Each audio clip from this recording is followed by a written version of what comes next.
سر پہ تاج رکھتے ہیں، بیڑی ہیں پاؤں میں. واہ. ہمارا تو بجٹ جو ہے ہم بناتے ہی نہیں ہیں.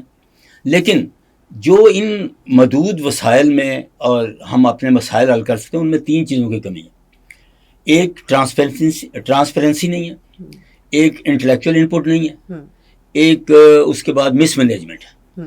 آپ دیکھیں کہ پرائس کنٹرول کمیٹی بنتی ہے، اس میں سارے اسٹیک ہولڈر وہ ہوتے ہیں جو منافع خور ہیں، بینیفیشری. اس میں قصاب ہوتے ہیں، دودھ والے ہوتے ہیں، انجمن تاجرہ ہوتی ہے. صارفین کی تو نمائندگی نہیں ہے، اور اگر ہے تو انکمپیٹنٹ ہے. ڈپٹی کمشنر جو بھی اپنے اپنے علاقوں میں کمیٹیاں بناتے ہیں، انہیں چاہیے کمپیٹنٹ بندے لیں، ان میں وکیل لیں، پروفیسر لیں، ٹیچر لیں، لیبر یونین لیں، صحافی لیں، اور انہیں کہیں کہ یہ تنقید نہ کریں، مسائل کی نشاندہی کرنے کے بعد اس میں ایڈمنسٹریٹو انپٹ دیں.